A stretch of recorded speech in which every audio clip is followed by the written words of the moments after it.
It says when the enemy comes in like a flood, the Spirit of the Lord will raise up a standard against him. Now Elijah is basically a nobody. He comes from nowhere. He is referred to as Elijah the Tishbite. Who knows what a Tishi is, a Tishbite? But the interesting thing, he's from a small town in Gilead, and we know absolutely nothing about his birth, his family, his being reared, but his name means, my God is Jehovah. When God, with God on his side, he didn't need to be somebody. He will eventually become the most famous and dramatic of all Israel's prophets. He was a powerful man of God. Hallelujah. Now this is the background a little bit of it. He literally comes out of nowhere.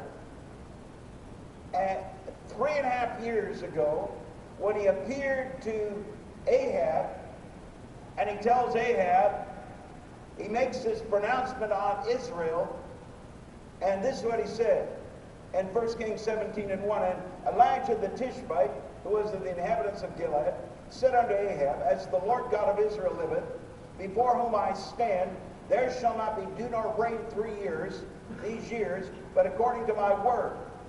Now, Baal was a Canaanite god of the elements. Now, you have to see what is about to happen. You have to understand the odds here. You have one man making a declaration of a man's wife whose god is Baal. Now, Baal controls sun, rain, fire, and storm, and was often pictured as the thunderbolts in hand, standing on the back of a bull or in the form of a bull himself. Baal becomes king of the gods to defy Moloch, the god of death, who has killed him and taken him to the underworld. Baal was called back to life. Can you imagine what they believed? Baal was called back to life by the goddess Atik, and who slashed herself. And she slashed herself regularly. It was part of her way of her cultism. The Baal worship involved grotesque, bloody rituals that went on. And this kind of heathen worship had been very prevalent in the nation all around, but God's concern was that his people were now blending their worship into worship of Baal. They had brought them together. And when they brought them together, God is upset. Now, Baal is a multiple deity, with each having their own. Baal, whose full name they kept secret. Baal Shemim, Lord of the skies. Baal Hamon, Lord of wealth. Baal God, Lord of good fortune. And since the word Baal means master or Lord, the Israelis even used the name to speak Jehovah the Lord.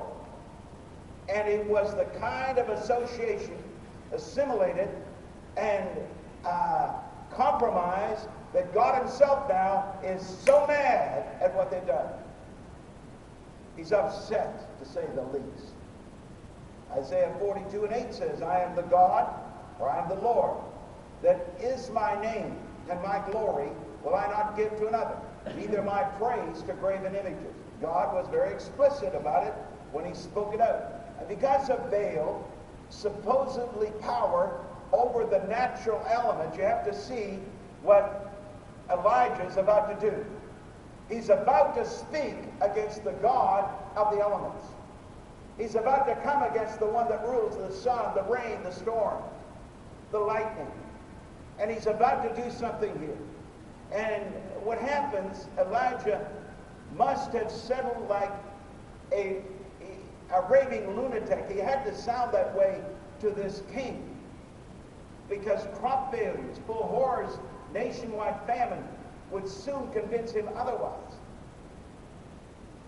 James 5:17 said Elijah was a man subject to the like passions as we are, And he prayed earnestly that it might not rain.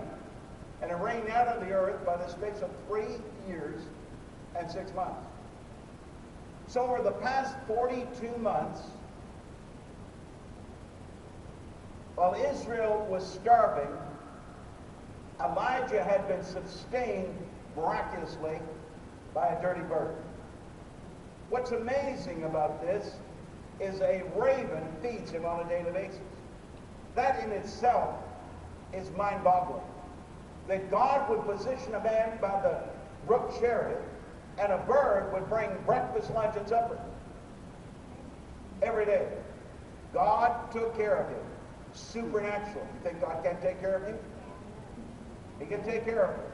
And when you realize what's going on here, and now what happens, he moves on. He is about to meet a woman, a Phoenician woman of Jezebel's own race, of Jezebel's own tribe.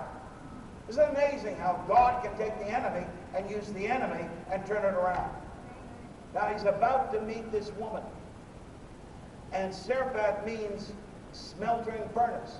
You see, when God puts you in the furnace, he'll supply your need in the midst of your furnace. Hallelujah. You have to understand what I just said. In the midst of your fiery furnace, God will make us a provision for you.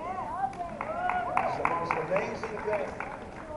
And here is in a remarkable setting what's going on here. And so now he comes to this widow.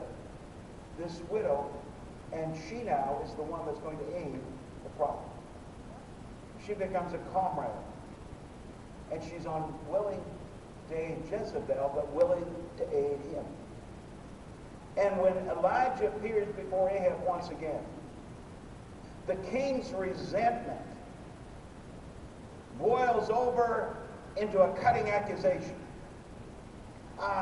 The bold prophet quickly turns the table and what he's saying and rebukes him back.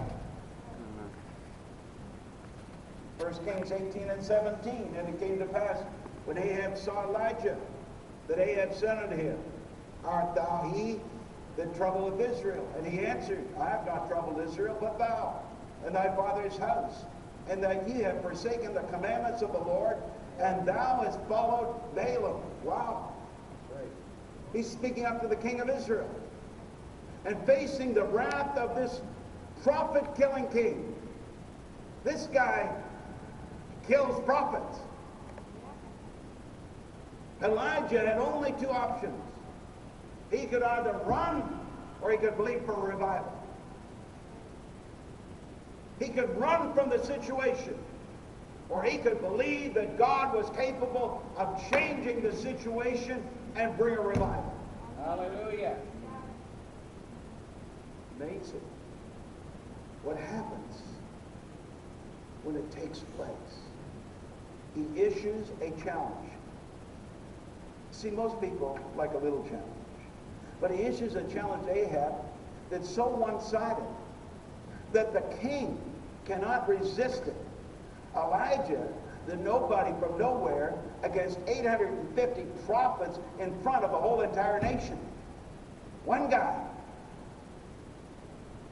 Ahab just knows, I can't lose at this moment.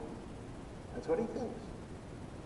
1 Kings 18 to 19. Now therefore stand and gather to me all Israel unto Mount Carmel, and the prophets of Baal 450, and the prophets of the groves 400, which eat at Jezebel's table.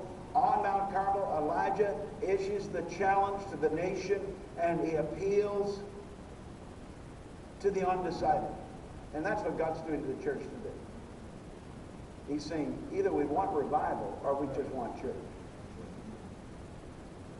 In 1 Kings 18 and 21, and Elijah came unto all the people, and he said, how long are you going to go between two opinions? If the Lord be God, follow God. But if Baal, then follow him. And the people just looked at him. They didn't say one word. They didn't open their mouth. Didn't